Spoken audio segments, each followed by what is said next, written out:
I didn't know if my take was going to be controversial because of how big and high profile and how revered Hulk Hogan is. And that's why I made sure to remind people I think life is precious. Rest in peace, Hulk Hogan. But there was a reason why I didn't cover it and I left it alone. Michael Rapaport, though, is the one that tweaked the nerve for me. I said, wait a minute, I want to address that.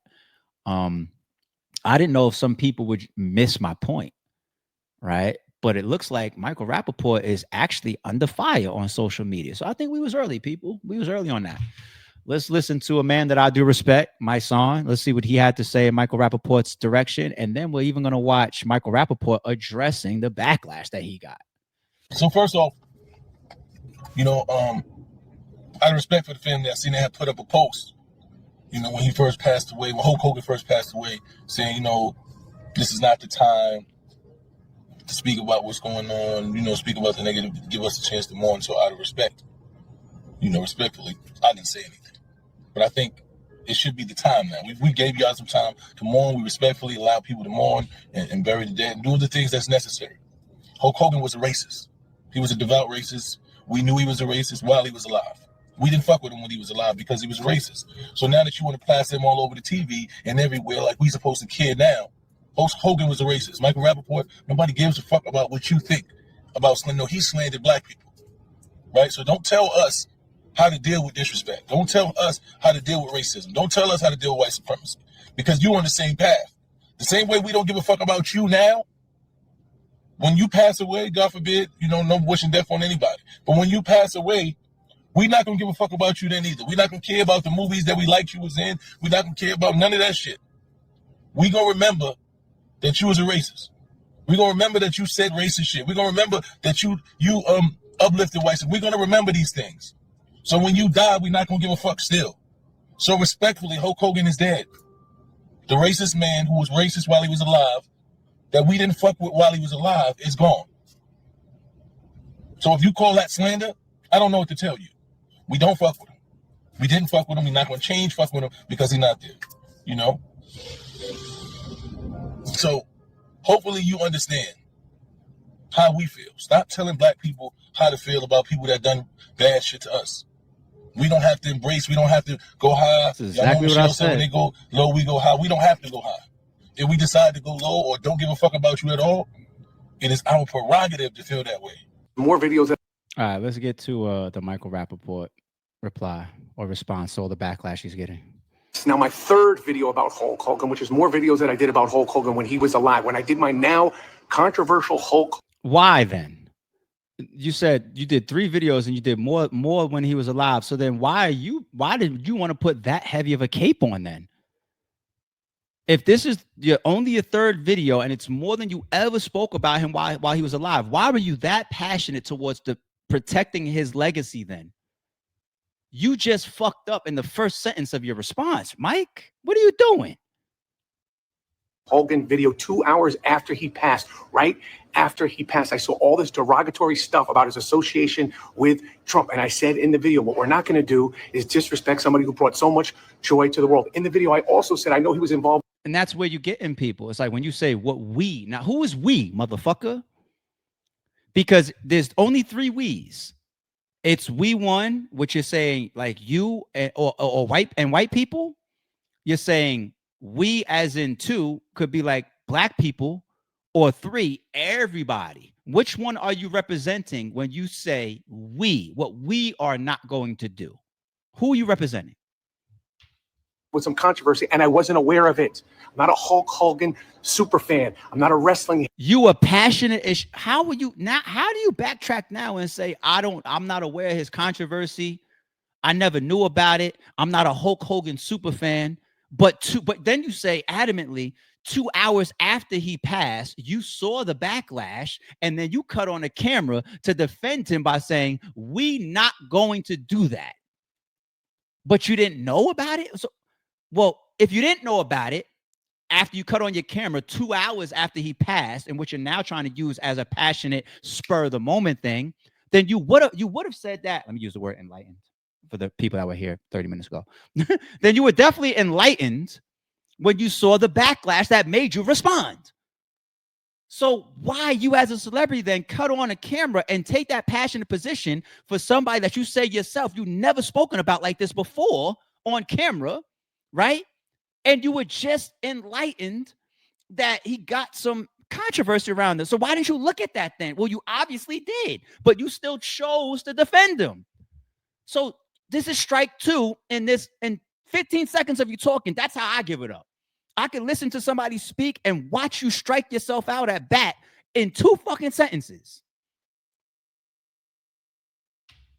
I'm not a Hulk Hogan documentarian. I don't know everything about the life and times of Hulk Hogan. I was not aware at the time, from the bottom of my heart, that he was involved with that racial controversy, the N-word controversy. Obviously, if I knew that at the time, I wouldn't have done the video, or my video would have been a lot different. I have openly condemned racism, sexism, anti-Semitism, all of that on this platform with my face on wax. Have you?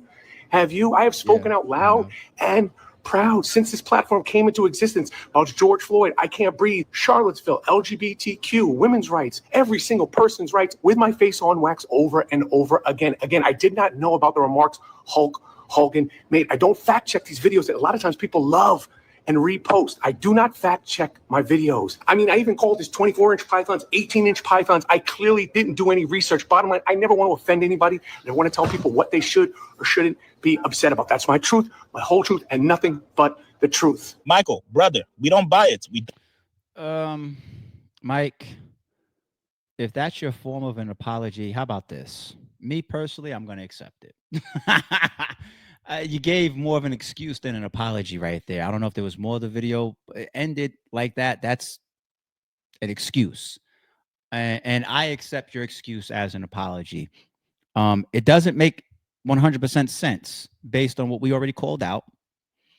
But I do believe, and I said in my original video, you are tapped in with Black culture. And yes, I would give you the credit of understanding a Black man and a Black woman's plight and also defending Black injustices over time. I will give him credit for that. And that's why I'm going to say apology accepted, even though I didn't hear him clearly say I'm sorry, right? Just don't make a trend of what you just did then. Like, let that be the one reference, because I'm not with my son. I think my son went a little bit further than me, but he was just like, I'm going to tell you right now, Mike, when you die, we ain't going to care. Now, I'm not going to that level yet. You know what I'm saying? I'm not going there yet. I'm just accepting his excuse. Okay? I'm accepting your excuse. I'm just glad, whether it's the me's, whoever, all the people on the internet saw that video and said, wait a minute, Mike, you can't do that. I'm just glad that happened. All right. So you got to be able to censor yourself and check yourself. And one thing that you just taught yourself, the next time you have a situation that is very, very big on social media, i.e. a Hulk Hogan passing, God forbid, the next time you have something very big and then something comes out that is opposite of what you think or what you thought, that is the moment to do a little bit more homework. Just a little bit. Just a little bit. You can't say Hulk Hogan passed, but wait, what's all these tweets and all these interviews and posts and podcasts talking about negativity towards his name? Oh, hell no, I'm cutting my camera on. Y'all ain't disrespecting Hulk. No. That's the moment to say, why are they disrespecting Hulk? Oh, did he do that? Let me Google this shit real quick. There's audio? I don't know. I never heard this before. Click play. Oh, he said that? Damn. Well, now I understand why certain people are saying that. Then when I cut on my camera, like he said, my message might be worded differently. I might say, and even if I still want to stick up for Hulk, it's just you won't offend Black people in the process. That's all. Because you would have did your homework, even on that's an excuse we're accepting. And you would say, look, man, rest in peace to the Hulkster. He did a lot for our childhoods. He's a household name, gave the whole world of entertainment, timeless classics. His impact on the world has been incredible, and on children and on our, it's been even adults. It's been incredible. People's careers have been incredible. I'm doing it right now for you, Mike. Has been incredible. But I do understand that he has some stuff in his personal life that I disagree with, you know? So respectfully, still rest in peace to Hulk Hogan. And then if you drop it right there, you're done. That's it. What I just did didn't disrespect Hulk Hogan, didn't disrespect his family, didn't disrespect his loved ones, didn't disrespect his fans, didn't disrespect anybody that was offended by the shit that Hulk Hogan did in his private life. That's it. It's very easy. You do this shit, you make a living on camera, right? I'm just a little podcast. If I could do it in 20 seconds freestyle, you could do it. And you would have been able to do it premeditated. I'm doing it here live in flight. The fuck, Mike? That's why I'm like, that's a little excuse-ish. All right, let's move on.